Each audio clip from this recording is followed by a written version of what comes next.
Today, I will show you an action thriller from 2011, titled Tactical Force. Spoilers ahead. Watch out, and take care. At a department store, everyone is going about their business. Someone is buying a soda, whereas others are just browsing through the aisles. Suddenly, a group of masked men enter the store, armed to the teeth with weapons. Soon after, the entire store is taken hostage, and the robbers start to shut everything down, and detain everyone who is inside, including a cop. Amidst this crisis, cops surround the building, as it turns into a chaotic hostage situation. Around the same time, a dispatch alert is raised, where the LAPD calls in their infamous SWAT team. SWAT Captain Frank Tate takes a call that says hostage alert. On receiving the call, he immediately asks his team to prepare, and sets off to the venue.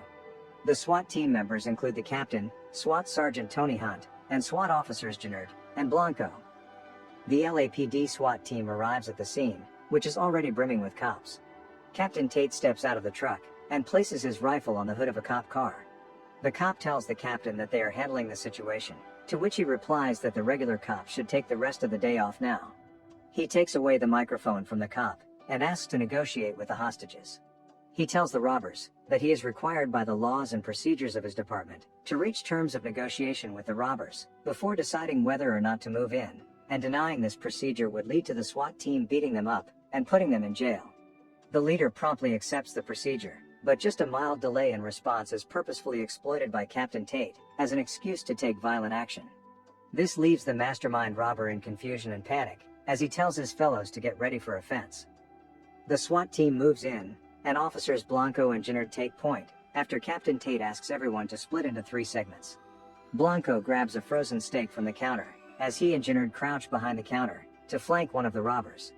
In the meanwhile, Sergeant Hunt moves in separately and intercepts a robber and a hostage. Upon the robber's demand, Hunt fakes a surrender. Tate, during all of this, intercepts the head of the robbers as he and his policeman hostage are walking between the aisles. Tate drops his weapon, confusing the robber, and rams into him and the hostage, throwing them onto the stacked goods. Blanco throws the frozen steak at one of the robbers, who is dazed, and Jenard fires a few rounds and takes out the robber. Hunt surrenders all his weapons except Martha, his beloved BB gun, using it to hit the robber and stagger him, before picking up his rifle and killing him. Tate smashes the head of the robber into a refrigerator, and beats him up. All the robbers are neutralized, and the hostages are saved without any fatalities. This scene is followed by the SWAT team unwinding in their locker room, when Tate informs them that the chief of police wants to meet all of them. Expecting how they might possibly be honored for rescuing all the hostages, they all talk about how they would casually pretend to be pleasantly surprised, and would say that it was their honor to serve the people. However, when they do go to the chief's office the following day, they realize that the chief is anything but pleased with what happened. The chief tells them that they did not follow the standard procedure, and it resulted in the national food chain, where the incident occurred, suing the LAPD for $250,000. He complains about how their recklessness led to so many injured hostages, including the policeman, whose testicle burst as a result of Tate ramming him. After a few comical exchanges with the enraged chief, he tells them that they are all immediately suspended without pay, and must take retraining sessions with the feds. The SWAT team finds itself in a class, being taught by a boring instructor, who teaches them about a famous scenario, wherein a person took kindergartners hostage in 1998, and the situation was peacefully resolved through negotiations. However, each of the SWAT team members has a very harsh solution, with some sort of stress to hostage children. The instructor is baffled. The SWAT team jokes about the prospects of peacefully dealing with the situation, much to the annoyance of their instructor. In another scene, a pair of Russian mobsters Demetrius and Ilya take a man named Kenny hostage, and ask him about a package that he had allegedly stolen from them. When he does not answer, they threaten to butcher him. Kenny tells them that the Italians also know that the items are in the location where they are looking, and that he involved the Italians to ensure he had leverage. The SWAT team are on their way to the same warehouse, as it was booked by the LAPD for their retraining exercise. The Italians reach the spot too, and confront the Russian mobsters. The Italians are Lampone and Stordo. The two groups argue about where the item is, and how Kenny played them both. But as they argue, they hear sirens of the SWAT team arriving. They decide to put their differences aside, and huddle up inside, to take out the SWAT if necessary, thinking Kenny had tipped them off. But as the SWAT team moves in, they immediately head upstairs. The criminals get confused and remain on guard. However, the cops are busy in their training, and their shooting further scares and alerts them. But as they continue to hide, a fight between Stordo and Ilya breaks out, as Stordo gropes her. The disturbance is noticed by Tate, who sends Blanco to investigate, and tell anyone who is inside, that the place is booked until 2 p.m. But as Blanco goes down, the criminals get nervous and kill him by shooting. This prompts an involuntary response, wherein Blanco fires his gun into the air, alerting his team. Tate decides they must head down, and see what is going on. The criminals realize that Blanco's rifle had blank rounds, meaning that the cops were effectively unarmed. However, having already killed Blanco, they find themselves trapped, and decide to collaborate and kill the police, and keep their slates clean. As Tate and his team come and confront them, they realize that their opponents know their guns have fake rounds. So, on Tate's sudden instruction, the cops retreat upstairs, closing a vaulted door behind them. This traps the criminals out, and Demetrius calls for backup. The Italians wait, as Russian backup arrives, and devise a plan to use a ladder to reach the upper floor from the outside, and intercept the cops. But, Tate and his team decide to move back, predicting that the criminals would try to flank them. They move back to the door, and use a gap to run to the truck, and get their real weapons. Gennard and Hunt man the door, and Tate runs for their supplies, realizing that their radio has been damaged. Gennard moves upstairs, to see what the Russians are up to, and Hunt maintains his guard. Inside the truck, Tate finds a tied-up Kenny, and releases him, thinking he is a hostage. However, he runs back to the vaulted door as the Russians move in. Gennard is pinned down by the head of Russian backup, but Tate comes in to rescue her, and kills the Russian.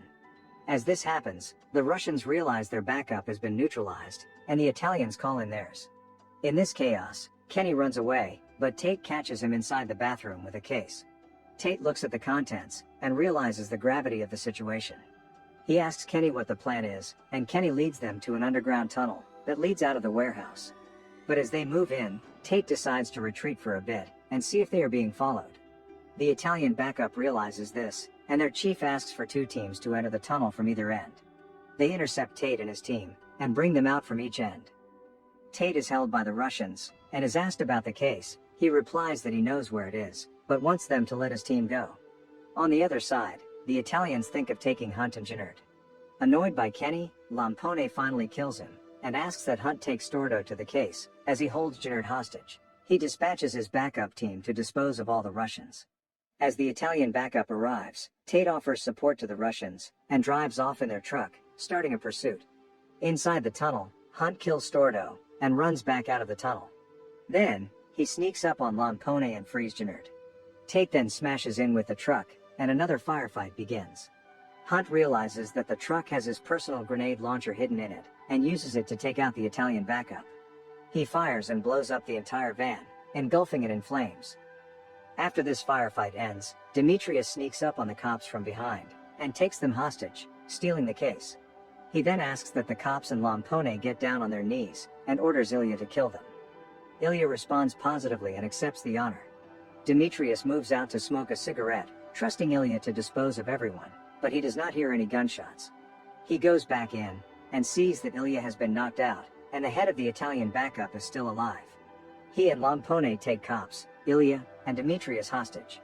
In this new twist, Tate asks for one last favor before he and his team are killed. He asks that they be allowed to wear earplugs. Lampone grants this request, citing its absurdity. However, as soon as he and his team wear the earplugs, Tate drops a concealed flash grenade, disorienting everyone in the room. The Italian runs out in panic, and Lampone is instantly overpowered by the other 2 cops. Tate chases with a rifle, but both the big guys are out of ammo. So, a fist fight ensues, which Tate ends up winning. He subsequently returns, and he and his team take everyone else into custody. Then, they are seen in the chief's office again. This time though, the chief commends them for their efforts and heroism, honoring Blanco's sacrifice, and offering a parade in their honor. However, he raises one last concern: the SWAT team allegedly roughed up a Fed in the process. Kenny then comes into the room, explaining that he and Lampone were actually undercover agents, on a sting operation to secure the briefcase from the Russian and Italian mobs. Confused, the SWAT team accepts the twist, and soon find themselves back on regular duty. The contents of the briefcase forever remain a mystery. The end.